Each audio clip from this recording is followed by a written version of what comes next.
Mobsters, this is the Boss of Bosses coming to you today with another weekly video. So what I've been working on lately is the event for June, the Kansas City Massacre. And that event, as explained in the player's guide, is going to be about a real life event that took place. And it's going to be teams fighting against waves of FBI agents. So again, similar to the October event with zombies, and the fact that it's completely players versus NPCs, not players versus players in this event. The event is pretty much done. I'm pretty sure I've ironed out all the issues, any kinks or anything, and now I'm just in the testing phase to find the appropriate timing and the amount of damage everything should be doing to make sure I create a good balance of it being fun and challenging, and if you work together as a team, you can get really high into the waves, and each wave will add another FBI agent. So wave 1's got one FBI agent.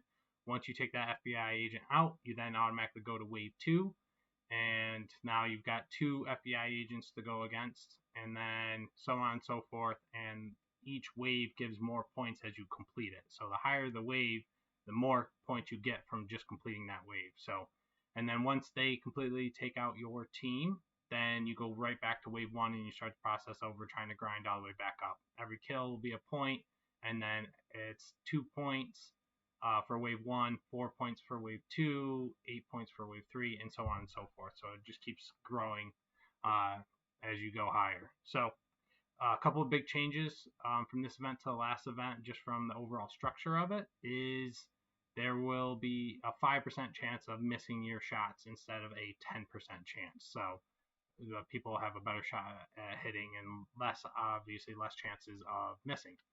So that's one big change. The FBI agents have that same 5% chance miss. And then the other big change is both events, the fun event, which uses provided stats, and then the one that was competitive, where it used your own personal stats to compete. They were both 10-minute intervals to do any of the attacks or whatever it might be. It was always set around 10 minutes was your time to do an action.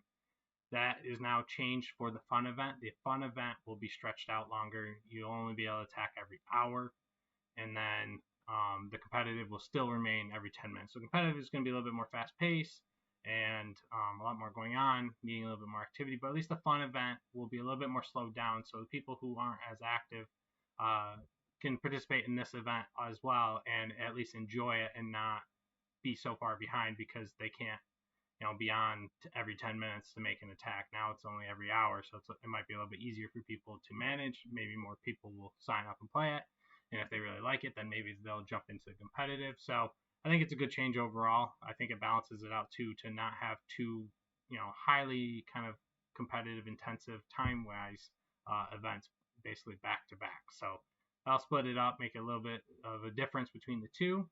So again, I will be releasing the full details of exactly how the event works, how often the FBI agents will attack, and all the details of exactly how the event works in the next probably week or so. And I'll be also announcing when these events will start, when the signups will start, and everything. So that's on it. That's coming. Again, I'm almost done, just finishing up the testing. I just released the fight tournament changes. So now the fight tournament, starting with this current fight, underground fight tournament, which is, let's see, I forgot to check the number, 78. So starting with fighting tournament 78, which is this current one right here, it will cap out your strength. So the max it will let you bring in is 50 strength. So if you've got higher than that, it's only going to take into account that you have 50 strength when it's calculating who's going to win the fight. So if both participants are over 50, then it's just going to be complete luck and randomness of who wins. So it'll shake things up. It's not going to be guaranteed who's going to win. This is to help balance out the game where people aren't so concerned with just crushing one stat and getting it into the hundreds, and then then multiple hundreds, and then get into maybe even the thousands eventually. That won't be needed now. Now, like, all you need at max is 50, and you can at least compete and have fun. It's supposed to be just a side thing. Obviously, no one does anything. Someone just starts the event, and the event just kind of runs itself. So it should be more fun.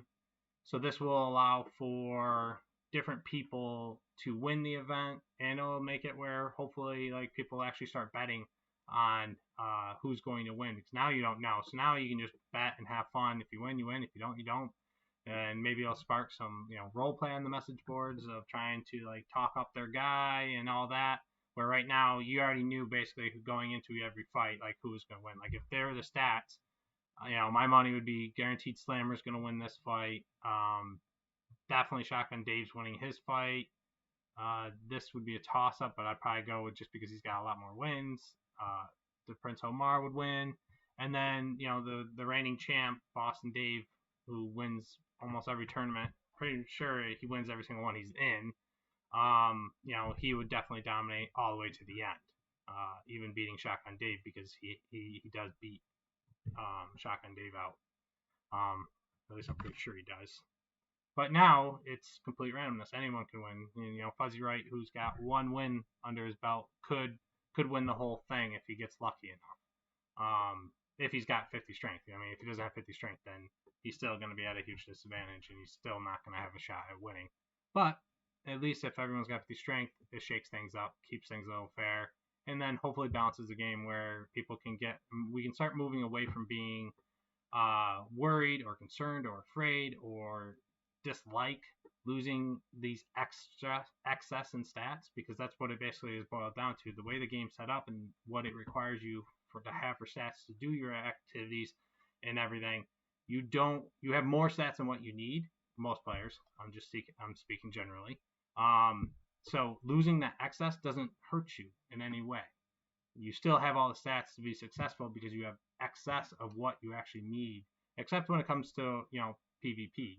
When you're extorting, robbing, or beating another player, then it's going to be your stat versus their stat. But as people get more involved in the wars and this starts like actually coming around and starts functioning the way I intended to, then it's always going to be changing. You'll be able to see who's got what for stats and be like, all right, well, I can attack this person now because either they died or I died, and now they're in my range. So now I can actually go and attack them and earn yourself those family points and gain more points, so you'll actually grow your strength, or if you're beating that much quicker.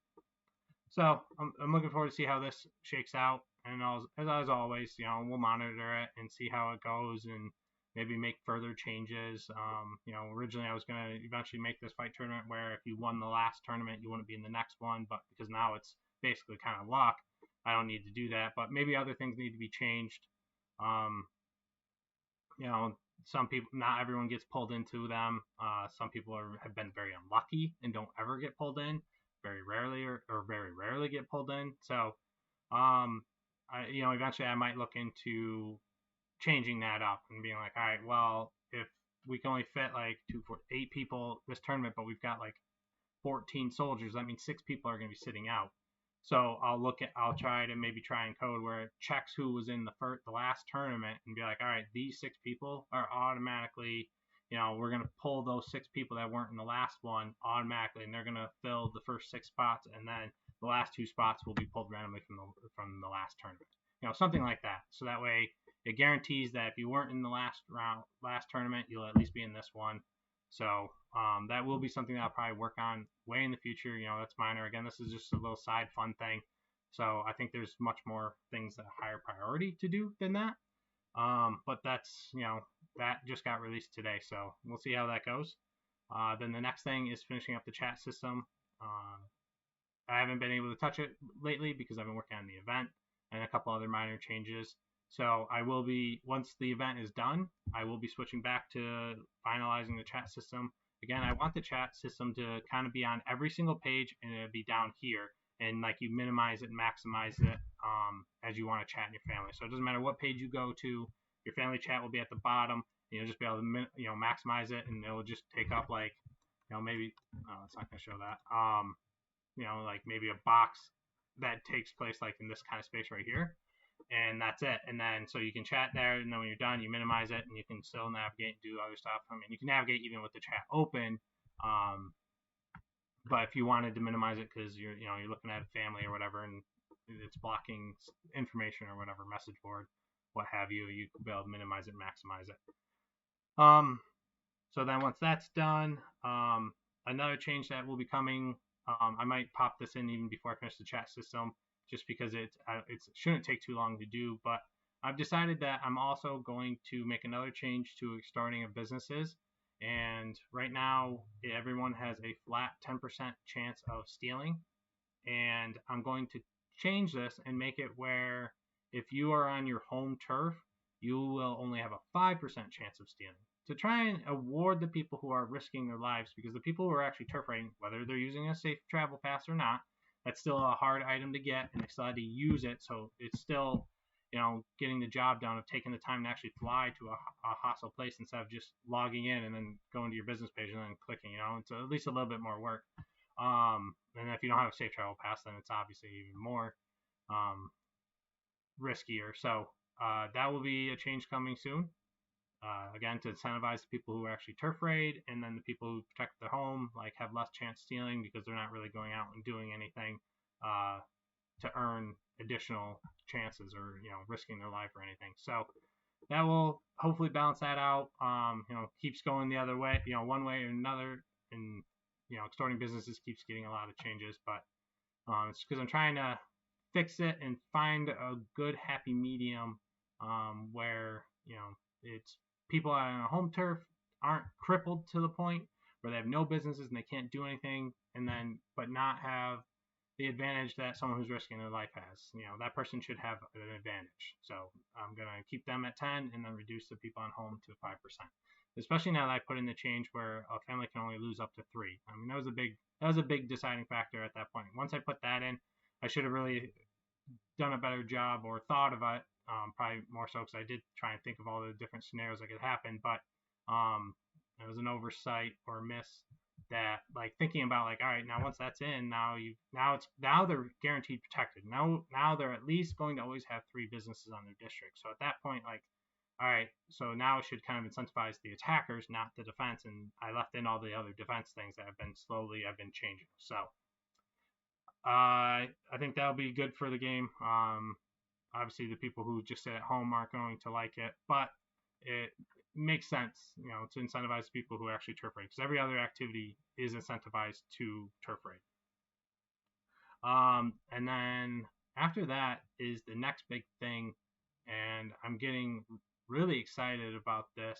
I'm basically taking the concept of how rounds were, where as soon as the round started, it was high activity. Everyone was trying to get established. Everyone was trying to get their footing in the door and get their turf locked down and their money situated and get everything motivated and going for their family. And so the first, 2-3 weeks, the round was always extremely exciting. And, that's what a lot of you guys are talking about when you talk about going back to rounds. That time period was exciting. That time period was more exciting than anything else going on in the game, even a war, because that war is only going to have 2 families. This starting period of what used to be rounds was exciting for everyone in the game. So that's a big difference. So I'm going to be taking that ideology, and I'm going to be taking that and creating a fun event that's going to have to do with establishing an actual boss of bosses. And there's going to be different, what I'm going to probably end up calling seasons. There'll be seasons. The winner of a season is going to be that Don will be the boss of bosses. Their family will receive those perks, and then other placements will then also receive other perks for participating. And then each season will do something different. Just off the top of my head, I haven't fully narrowed it down. I might want to do more different types of seasons. I don't know how long the seasons are going to be, but one is going to be around bootlegging, and because the game I'm trying to work on, and I haven't focused on the role play yet because I've been trying to get the game mechanics to be working. Once I start working on the role play, the goal is to set this game up to basically take place in the Prohibition era in the United States. So I'm going to try and do bootlegging as a big thing that families are going to want to get involved in, and then that's going to be the thing that basically families try and work towards and build and try and outcompete the other families to get bootlegging rights and all this other stuff, and then that's going to help launch them into being the bosses if they win that. But it'll create that fun and exciting time, and then when the season ends, those statistics or whatever's used to derive the success basically start over. So there will be kind of like that start and stop, but it'll be separate. It'll be all new features and functions, so nothing like currently what you have, like you don't start completely over as a character or anything. It's going to be, you're going to build that up for that time period, and during that time period, whoever's the best wins that. And then maybe have ways of being able to knock people down who are in first and sabotage their business, so that way they actually take a hit, and maybe it makes you jump up from second to first, or whatever position you're in. So to keep it exciting and engaging. And then there's the wars I was talking about before. I will try and work on adding friendly wars and making changes to the wars itself. Like I know right now, like pushing for war can be a real pain because people aren't really turf raiding. There's an issue, because people are concerned with that. And if you're about to go to war, like you really don't want to turf raid because you don't want to lose stats because you're about to go into war. So like I understand that. Like you want to preserve your stats because you're about to go to war. Trying to do changes there, but I know one change is I'm going to be pushing where you can push the war meter up to 95%. So that way you only have to grind out that last 5 to save some time, because I know Savello and LaRosa, I mean, they've been pushing for war for a while now, and like it's just a slow grind, slow, which I think is just too slow, especially if you're trying to get a war going. It's a little bit too slow. So that wraps up everything that I've got planned in the near future. The next line of things I'm going to be working on. As of this morning when I logged in, 29 people had logged in the last 24 hours, so that's the same as last week. So no decline, no growth there, which is what I expected. So far the game is pretty stagnant. It hasn't really grown too much. I am up 1 new subscriber on YouTube, so I'm at 66. Need 34 more, and then I can have a shortened URL and get to the next stage of the YouTube capabilities. So today's bonus code is veterans. It is one word, it's all lowercase, and that word is veterans. So in the US, it is a holiday weekend this weekend. It is Memorial Day weekend, where we remember and honor the people who sacrificed their lives in all our years of wars. So that's why the code is veterans. So I wish everyone a happy Memorial Day weekend for those in the US that celebrate. And to everyone else, have a great weekend. And I'll catch you next time. Thanks for playing Mafia Omerta. Bye now.